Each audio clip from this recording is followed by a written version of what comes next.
Hi hello guys, welcome back to my channel. ഇന്ന് എൻ്റെ പുതിയ വീഡിയോ ആയിട്ട് വന്നിരിക്കുകയാണ് കേട്ടോ ഗൈസ്. നമ്മൾ ഇന്ന് രാവിലെ ഒരുങ്ങിക്കെട്ടി എവിടെ പോകുന്നതെന്ന് വെച്ച് കഴിഞ്ഞാൽ ഒരു സീ ഫുഡ് ഐറ്റംസ് അവൈലബിൾ ആയിട്ടുള്ള ഒരു റെസ്റ്റോറൻറ്റിലേക്കാണ് കേട്ടോ ഗൈസ്. റെസ്റ്റോറൻറ്റിൻ്റെ പേര് കടത്ത് വെള്ളം എന്നാണ് കേട്ടോ. ഇതൊരു ബാംഗ്ലൂർ യലഹങ്ക സൈഡിലുള്ള ഒരു റെസ്റ്റോറൻറ്റാണ്, കൊത്തന്നൂർ എന്ന് പറയുന്നത്. അവിടെ പോയിട്ട് നമ്മൾ എന്തൊക്കെയാണ് ഓർഡർ ചെയ്തതെന്ന് വെച്ച് കഴിഞ്ഞാൽ 2 മീൽസ് ഓർഡർ ചെയ്തിട്ടുണ്ടായിരുന്നു. അടിപൊളി മീൽസ് ആയിരുന്നു. പിന്നെ അതിലുള്ളായിരുന്ന മാങ്ങാച്ചാറിന് ഉപ്പില്ലായിരുന്നു, എന്നാലും മീൽസ് അടിപൊളി തന്നെയായിരുന്നു, നമ്മുടെ ഡിസപ്പോയിൻ്റ് ആക്കിയിട്ടില്ല. പിന്നെ അത് കഴിഞ്ഞിട്ട് നമ്മൾ ഓർഡർ ചെയ്തിട്ട് തലക്കറി ഓർഡർ ചെയ്തിട്ടുണ്ടായിരുന്നു. തലക്കറി ഓതൻറ്റിക് തലക്കറിയായിരുന്നു. അതും വളരെ ടേസ്റ്റുള്ള ഒരു ഐറ്റമായിരുന്നു, മസ്റ്റ് ട്രൈ ഐറ്റമായിരുന്നു.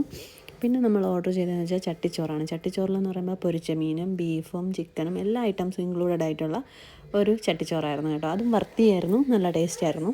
പിന്നെ നമ്മൾ ഓർഡർ ചെയ്തത് പത്തിരിയും ഡക്ക് റോസ്റ്റും, പിന്നെ ഓർഡർ ചെയ്തത് കുറച്ചു സ്ക്വിഡ് റോസ്റ്റും ആയിരുന്നു കേട്ടോ. ഇതെല്ലാം കഴിച്ച് നമ്മൾ ഹാപ്പി ആയിട്ട് തിരിച്ചു വന്നു ഗൈസ്.